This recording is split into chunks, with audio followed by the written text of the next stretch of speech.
A U.S. Navy helicopter just spent 11 minutes dodging anti-aircraft fire, a shoulder-fired missile, and a Mach 5 interceptor to stop a single sanctioned oil tanker, and it did it without a single shot ever hitting the ship's crew or cargo.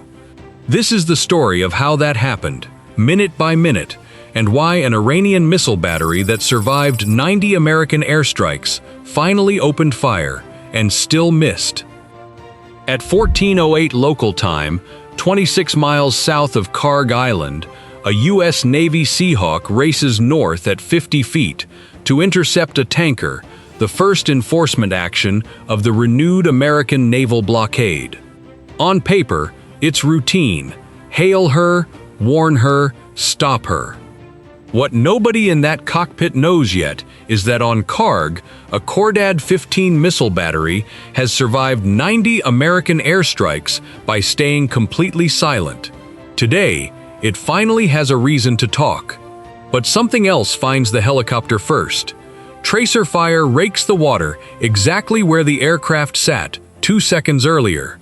The Seahawk brakes hard right, airframe shuddering through the turn down to 30 feet. The fire is coming from above, off the upper deck of a wellhead platform that hasn't pumped oil since the 1980s, rust running down every leg, a windsock rotted to threads, a Zu-23-2, twin 23mm barrels on an iron ring sight, cranked by hand by a man in sandals. It radiates nothing, so the threat receivers hear nothing. The warning suite is built to catch a radar shouting, and this gun never shouts at all. That gunner has sat on this platform for 12 days with a thermos, waiting for a target worth the ammunition, and the geometry favors him completely. The gun deck stands 100 feet above the water, on 4 rusted legs, which means the gunner isn't craning upward at a fast-crossing target the way anti-aircraft gunners have had to since 1915. He's looking down a shallow slope at a helicopter silhouetted against flat, bright water, with nowhere to hide. He leads the Seahawk exactly the way he was trained, a full aircraft length out front, and walks the burst straight into the gap where the helicopter should have been. The trench that hides you from a sniper stops working the moment the sniper climbs onto the roof. So the pilot climbs, except that's not actually an option here, and the reason is ticking in the crew's headsets with every radar sweep. An Iranian search radar out of Bushehr, sweeping the sky overhead, and up the coast, an S-300 PMU-2 that owns everything above roughly 100 feet, firing interceptors that leave the tube at Mach 6. From launch warning, a helicopter gets about 45 seconds, and 45 seconds of maximum climb buys a Seahawk maybe 1,200 feet. It's a foot race against a bullet, and the bullet is having a fantastic afternoon. What the missile can't do is bend. Its guidance beam flies dead straight, while the curve of the planet drops away beneath it, so a machine staying low in the wave clutter is standing behind a hill made entirely of ocean. 50 feet is the only safe altitude on offer today. On any other day, an EA-18G Growler would already be overhead, introducing that battery to an anti-radiation missile. Today, every jammer in theater is 400 miles southeast, busy turning Greater Tumb into a parking lot. So the Navy's entire answer to Iranian air defense this particular afternoon is one helicopter flying like it stole something. The pilot runs out sideways instead of climbing, 30 feet and accelerating, and the tracer fire falls behind and quits. That solves the gun. It does nothing about the man standing behind the gunner with a tube on his shoulder. A launch plume rises off the upper deck. Flares punch out of the dispenser immediately, a spreading string burning white against the afternoon sky. The missile ignores every single one. The flares should work. They don't, because this is a Misagad 2, and the reason lies in the seeker's second eye. It reads heat across 2 separate bands simultaneously, discarding anything that burns bright in one band and dim in the other, which is exactly what a magnesium flare does. Picture a bouncer checking ID under two different lights. The fake always glows wrong under the second one. The Seahawk's exhaust suppressors are doing what they can, folding cold rotor downwash into the engine exhaust before it ever leaves the airframe, and most days, that's the whole difference. But most of a signature isn't all of it, and this seeker doesn't need all of it. It just needs enough. The missile goes wide off the tail, close enough that the door gunner watches it pass before it burns out over the swells. Nobody in the aircraft ever sees the man who fired it. They never do. What just missed them cost roughly $20,000 and took one man carrying it up a ladder. The entire engagement cost Iran a single reload and a scorch mark on a helipad deck. Its air defense budget hard at work defending empty water. Here's what the crew doesn't know yet. 6 miles back, on a structure they passed 4 minutes ago, 2 men still stand on a walkway. Binoculars. A handheld radio charged off a solar panel zip-tied to the railing. Not a single watt radiates off that platform, which makes it invisible to every American sensor in the Gulf and not worth a warhead. They read the bureau number off the tail boom as the helicopter passed and put it on the network. That call is the second half of a system whose first half sits along the shoreline 60 miles inland, strung out like a fence line. Long horizontal antenna arrays. That's Kordad working at the very bottom of the VHF band, on radio waves roughly 33 feet long, wavelengths that reflect hardest off objects close to their own size. A Seahawk carries a 54-foot rotor disc. It rings like a church bell. What Kordad can't do is aim. Its picture smears into an uncertainty box 17 miles across, and it's held this aircraft somewhere on that plot since liftoff. 11 minutes gone. Fuel budgeted for the mission spent partly on a rust pile, and the tanker is still 8.5 miles from water where nobody can legally touch her. The clock this crew actually cares about isn't on the instrument panel. It's painted on the sea, the distance between the tanker's bow and the 12-mile line. The Seahawk crabs left, pulls a beam, and the tanker grows until she fills the windscreen, a wall of red and black plate riding high out of the water, barely moving. Her wake lies flat behind her, no white water at all, just 5.5 knots against her own recorded average of 10. Her engines are fine. What she's actually doing is timing her arrival. 12 decks up. Her master isn't panicking, he's scheduling. Shadow Fleet voyages work because warships hail you, log you, and let you go. The paperwork is the punishment, and the cargo still sails. He's made this exact run 4 times since spring. What he hasn't registered is that the voice on Channel 16 stopped repeating itself 9 minutes ago. The transponder claims she's bound for Khor al-Zubair, a commercial port in Iraq. Every merchant vessel broadcasts an automatic identification signal, and the destination field inside it gets typed by hand by whoever feels like typing it.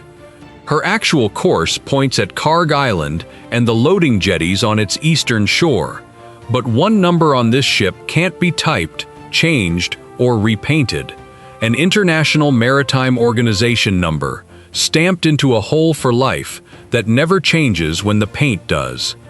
And that number ties this ship through 4 previous names and 6 different flags, from Aquarius Voyager to Belma, a burner phone the size of an office tower with a new SIM every voyage. All of it is paper, and paper works right up until a Navy crew chief looks through a pane of glass and reads the whole for himself.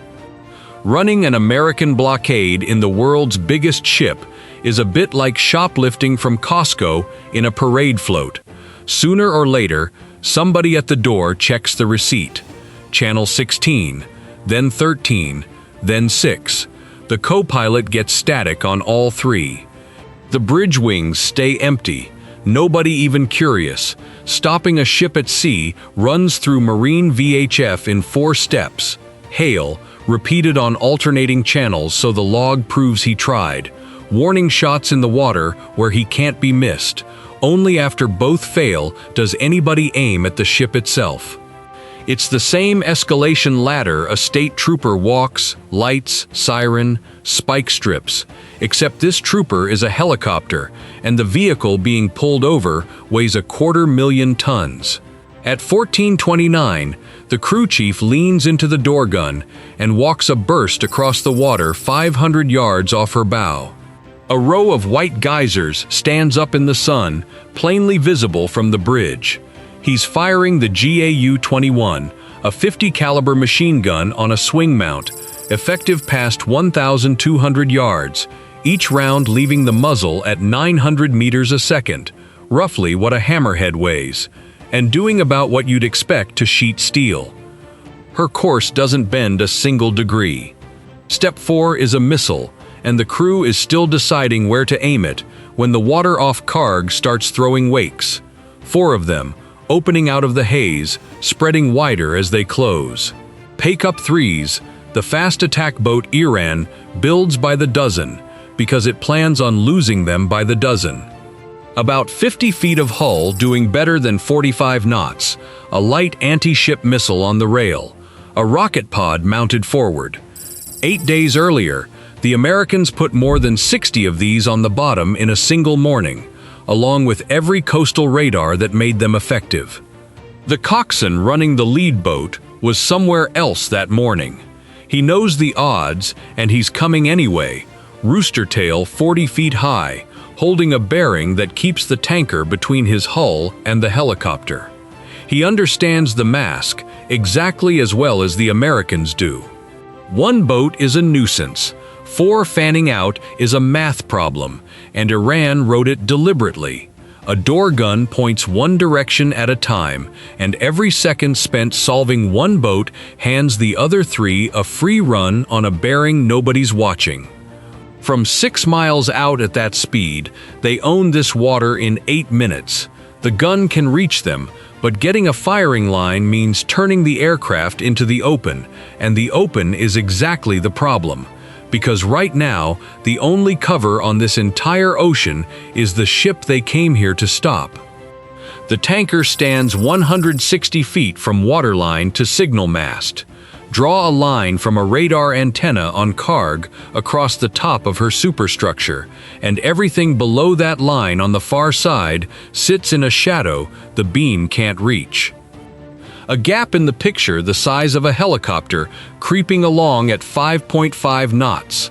A supertanker beam-on also throws a radar echo 1,000 times stronger than a helicopter's, so even a partial mask drowns the Seahawk inside the ship's own blaze of returned energy. The shadow moves north as she makes way, and the helicopter flies a matching track to stay inside it. The tanker they're hunting now dictates exactly where the Americans are allowed to be. Fine, right up until somebody needs a clean firing line. On Karg, the Kordad 15 battery that has survived 90 American airstrikes by never keying its radar for longer than a few seconds gets a bearing box and starts earning the rest of its survival record. They relocate between revetments every few hours and radiate in bursts too short to be useful, and they haven't gotten sloppy yet. The truck rolls out, stabilizers slam down, 4 canisters swing up to firing angle.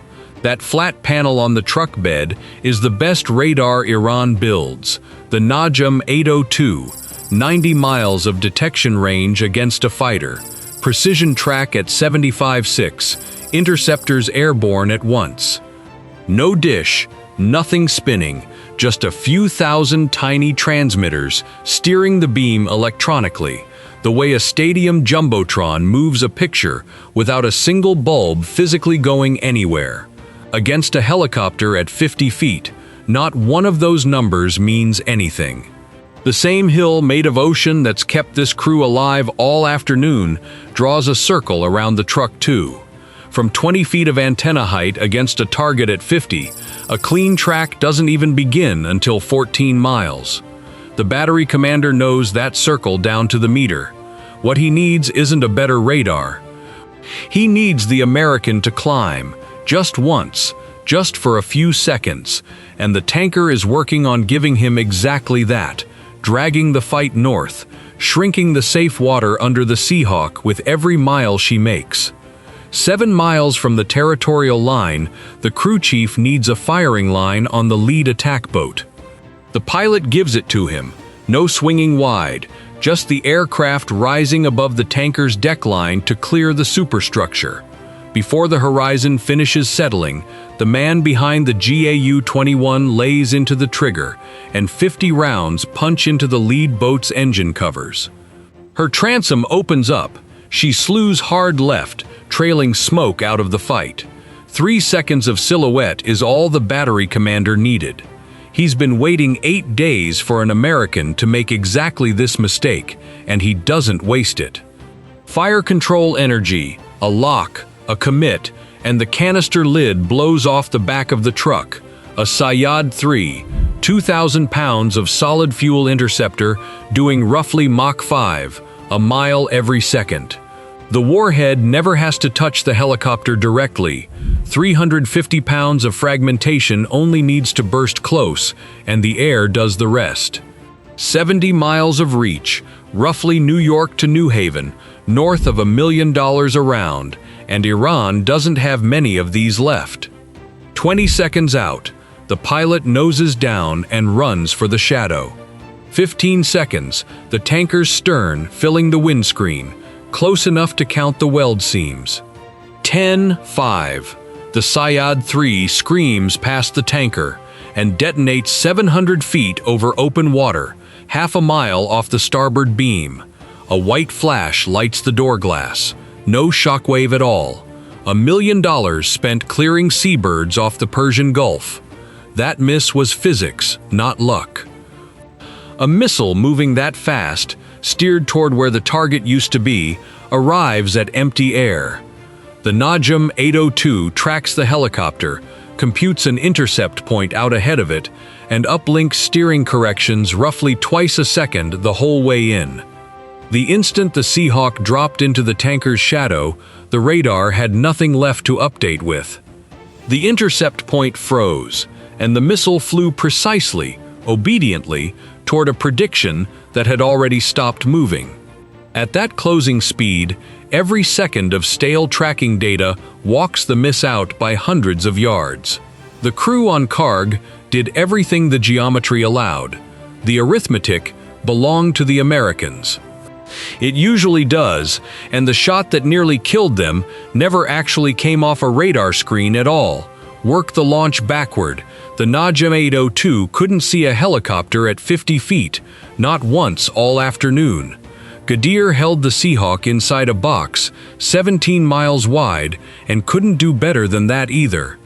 What shrank that box down into an actual firing bearing was a man on a rusted walkway 6 miles back, a pair of binoculars, and a radio charged off a $30 solar panel. Billions of dollars in Iranian sensor technology bought a neighborhood.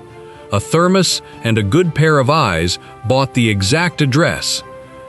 On the truck, a second canister is already slewing into line, and everyone in the aircraft knows the trick just worked once and could work again. To the south, a destroyer captain gets a request he'd rather not hear, and the answer takes its time coming back before arriving as a change in the air itself. 60 miles south, the destroyer's SPY radar snaps up to full radiate, and an interceptor spins up inside its launch cell. 4 octagonal radar faces built into the superstructure. 4 megawatts of peak power. Better than 100 tracks held at once, every watt of it already committed elsewhere, because the Irg has spent this entire day lobbing ballistic missiles at American bases across the Gulf. A radar at full radiate stops being a sensor and becomes an address, and Iran's coastal cruise missile cells need a bearing in about 4 minutes. Somebody has to hold the flashlight in a dark room full of armed men. Fortunately, this particular flashlight has 96 missile tubes bolted to the deck. 6 minutes. That's the entire loan. One shot, 3 boats still closing, and the fastest way to waste all of it is firing before the smoke is drifting the right direction. The mission commander's eyes land on the band of unpainted red plate running the length of the tanker's hull at the waterline, and the question of where to put a missile ends right there. Loaded, a ship of this class sits about 70 feet deep. Today, her cargo tanks hold nothing, so she draws only about 36, nearer 40 feet of red plate standing clear of the sea. And those empty tanks are pumped full of inert gas, cooled engine exhaust scrubbed below 5% oxygen, no crude to spill, and nothing down there with enough oxygen left to catch fire. A warhead into a cargo tank punches a hole and accomplishes essentially nothing else. This is where an earlier engagement, back in June, rewrote the entire targeting playbook. The obvious aim point, the engine room, is crewed around the clock under international maritime rules. An engineer, an oiler, and an electrician standing watch every hour at sea. Back in June, the Navy put a warhead into a compartment exactly like that, and the aim point moved permanently, off the machinery space and onto a 10-foot steel box 130 feet above the water, the one structure aboard guaranteed to stay empty and, not coincidentally, the hardest thing aboard to actually hit. 5 miles from the line, the Seahawk slides out a beam of the tanker, offset upwind, and holds. This is the part nobody can shortcut. There's no clever version of what happens next. A sensor turret under the nose swings onto the funnel and locks on. From 3 miles out, the missile needs about 11 seconds of flight time, and the aircraft has to hang steady in the open air, holding that mark for every single one of them. You can't fire and dive for cover. The entire plan for the next 11 seconds is to sit still and be brave. Behind them, the Kordad radar flares back on. 11 seconds to settle a fresh track. 2 attack boats now inside 2 miles. 90 seconds left on the destroyer's clock. Every clock in this fight is now running on the same 11 seconds, and 2 aviators hold that turret steady through every one of them. The first Hellfire tears off the rail. Watch the ball glass on that turret. Frozen rock steady while the mount absorbs every jitter of the airframe around it. What comes out of that turret is near-infrared light at 1.064 microns, past the cutoff of the human eye, pulsing 10 to 20 times a second in a coded rhythm. The seeker riding that beam isn't hunting a ship, or a funnel, or heat, or metal. It's chasing a sparkling barcode painted onto steel, and anything that doesn't blink in that exact pattern gets ignored completely. This is the AGM-114 Hellfire, 108 pounds of missile wrapped around a 20-pound warhead, past Mach 1 before the smoke even clears the launch tube. 5 miles of reach, roughly Battery Park to Central Park, crossed in 11 seconds.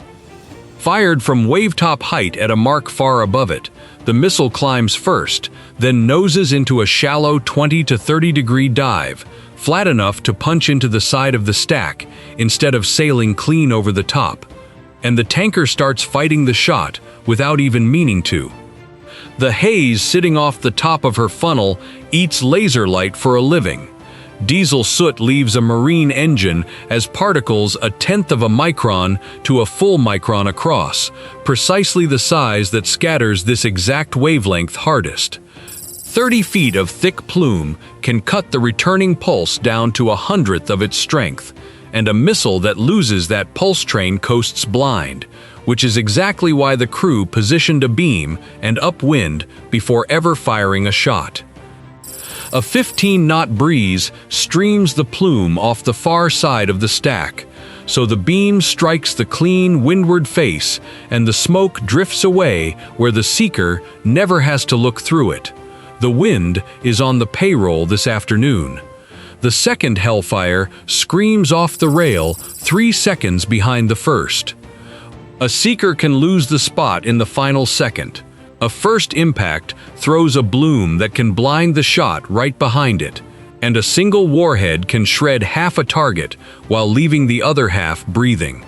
Marking the same steel twice pushes the odds of a complete engine stop above 99%.